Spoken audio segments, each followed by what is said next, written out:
Y ya está conmigo el doctor José Silva, neumonólogo, quien nos va a explicar cómo afecta la contaminación en el ámbito respiratorio, cuáles son esas consecuencias y esos factores negativos que implica la contaminación en nuestro organismo. Feliz tarde, gracias por acompañarnos. Gracias a ustedes por la invitación.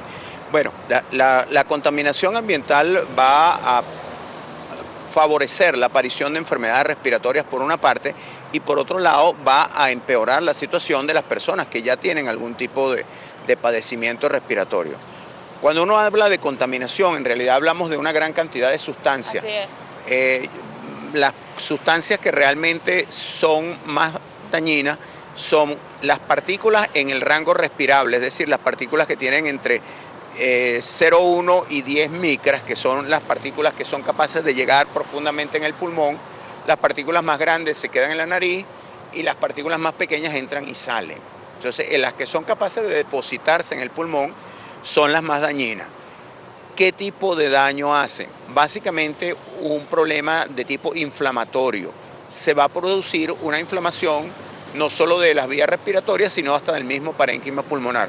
Y eso va a conllevar a la facilitación, por decirlo de alguna manera, de la aparición de ciertas enfermedades. La que está mejor estudiada es la enfermedad pulmonar obstructiva crónica.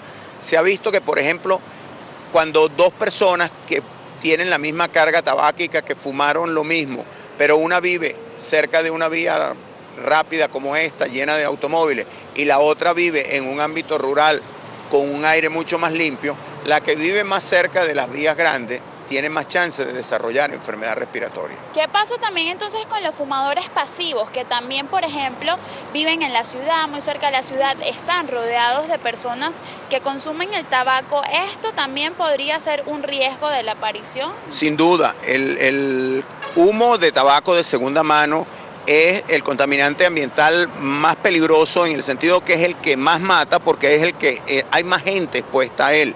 Entonces, en ese sentido, el humo de segunda mano va a ser capaz de producir daños importantes y va a ser capaz de inducir la aparición de enfermedad pulmonar obstructiva crónica.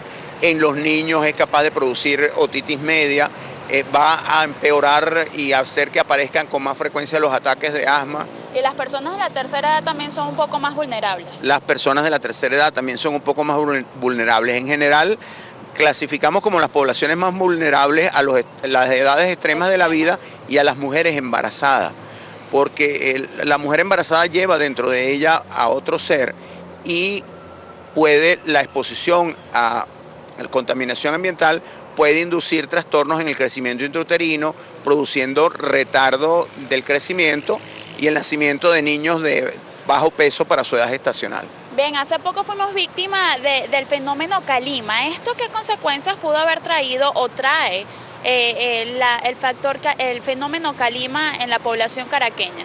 Bueno, indudablemente que el aumento de la contaminación que viene dado por la calima, donde ya uno es capaz hasta de verla, pues va a producir un aumento de las consultas por asma, un aumento de las consultas por exacerbaciones de enfermedad pulmonar obstructiva crónica, e incluso puede verse, cuando hay una contaminación muy elevada, se puede ver un aumento de los eventos cerebrovasculares y cardiovasculares, porque uno de los componentes de la contaminación es el monóxido de carbono, que es muy trombogénico, es decir, es capaz de inducir trombosis en las arterias coronarias o en las arterias cerebrales. Estamos hablando acerca de la contaminación ambiental. El cáncer de pulmón, doctor, es uno de los cánceres con mayor cifra de mortalidad en nuestro país. Quisiera saber si la contaminación puede ser un factor influyente en la aparición de este tipo de cáncer. Sí, aunque el factor etiológico más importante es sin duda el consumo de tabaco, la contaminación también puede aportar un poco a estos casos, pero en un número mucho menor. Lo importante quizás hoy en día, al hablar de cáncer de pulmón, es la noticia de que el cáncer de pulmón ya se le puede hacer pesquisa, como a las mujeres se le hace pesquisa con mamografía para ver si tienen cáncer de mama y hacer diagnóstico precoz y poder hacer tratamiento adecuado. Hoy en día, mediante el uso de una tomografía de tórax de alta resolución con baja dosis de radiación, se puede hacer pesquisa no en todo el mundo, Ok. no como en el caso de la mamografía, sino en los pacientes que tengan entre 50 y 75 años y que hayan fumado por lo menos 30 paquetes años, está indicado hacer una pesquisa, lo cual va a permitir hacer una detección precoz y hacer el tratamiento más adecuado. Quisiera hacer un alto en el cáncer de pulmón. ¿Cuáles son entonces esos síntomas o esos factores que nos pondrían en alerta en cuanto a la aparición del cáncer de pulmón? ¿A qué se debe estar atento? Fíjate, como te digo, la importancia de la pesquisa es detectarlo antes de que el paciente tenga síntomas, porque lamentablemente el tumor va creciendo dentro del pulmón y no da síntomas hasta que o hace contacto con el bronquio y entonces produce tos, sobre todo si esa tos es acompañada de expectoración con sangre, lo que nosotros llamamos hemoptisis.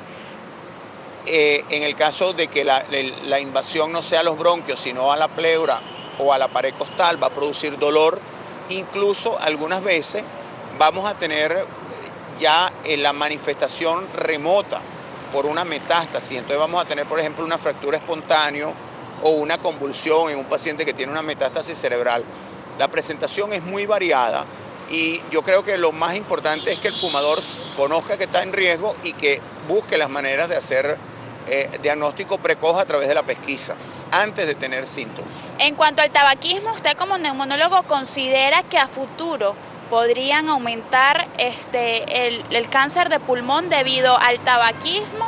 Sí, sin duda, a pesar de que en nuestro país las cifras son mejores que en otros países, un problema que hay que considerar es cómo nuevas formas de consumir tabaco van apareciendo.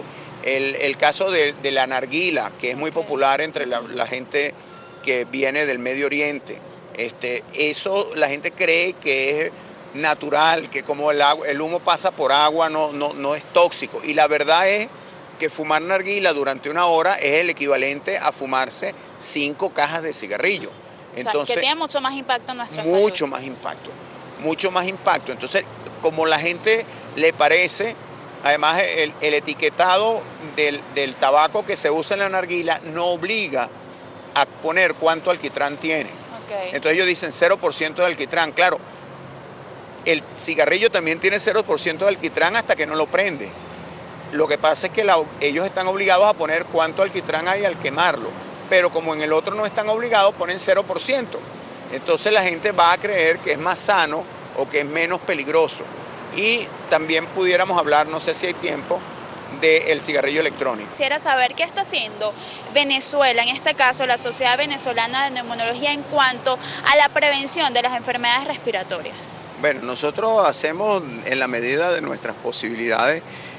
Para el día de mañana tenemos en Puerto La Cruz, en el marco de la celebración del aniversario del Centro Médico Anzoátegui, un par de conferencias, una para el público en general que se llama Cómo dejar de fumar y no morir en el intento, y en la tarde una para médicos de cómo ayudar a su paciente a dejar de fumar.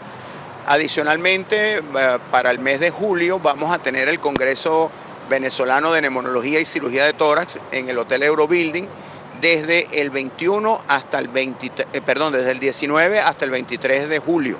Okay. En donde esperamos poder contar con ustedes. Claro que sí, allí estaremos cubriendo esa conferencia. También, doctor, quisiera que me explicara un poquito en su consulta, también ayuda a los pacientes a dejar de fumar. ¿Cuáles son las técnicas o el método que usted aplica para hacer esto? Fíjate, el ayudar a un paciente a dejar de fumar tiene como 3 componentes. Lo primero es, el paciente tiene que dejar de pensar en el cigarrillo de la forma en que piensa. Yo creo que lo mejor que uno puede decirle a un paciente que dice que el cigarro es su compañero, decirle que ese es un mal compañero porque lo quiere matar. Fumar quita 10 años de vida en promedio a los fumadores. El segundo componente es el componente conductual. La persona tiene que dejar de portarse con respecto al cigarrillo de la misma manera en que lo hace. Tiene que hacérsele difícil fumar. Tiene que comprar el cigarrillo en paquetes pequeños, tiene que tener los cigarrillos lejos, tiene que tratar de evitar juntarse con gente que fuma porque eso es algo que incita a fumar. Y el tercer componente es el componente farmacológico, donde bien sea usando terapias de reemplazo de nicotina o usando otros fármacos no nicotínicos, vamos a lograr que el paciente tenga menos interés en fumar. Los métodos, por ejemplo, existen métodos naturales. ¿Esto sirve? ¿Es realmente útil? La verdad, los métodos naturales no han demostrado, digamos, en estudios randomizados, controlados con placebo, del tipo que los que usamos en la medicina científica, ninguno ha demostrado que tenga alguna utilidad.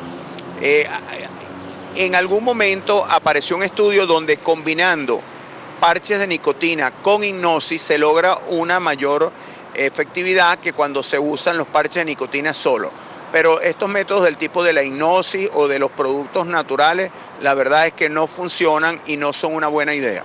Doctor, ya debemos ir concluyendo, pero quiero que entonces le demos las pautas necesarias a la población venezolana para evitar, sobre todo, las enfermedades respiratorias, entonces cómo controlarlas y diagnosticarlas a tiempo.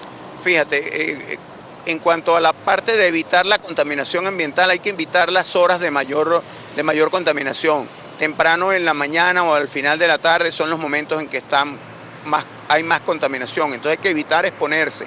La otra cosa es las personas que se ejercitan al aire libre, que traten de hacerlo en lugares con menos contaminación.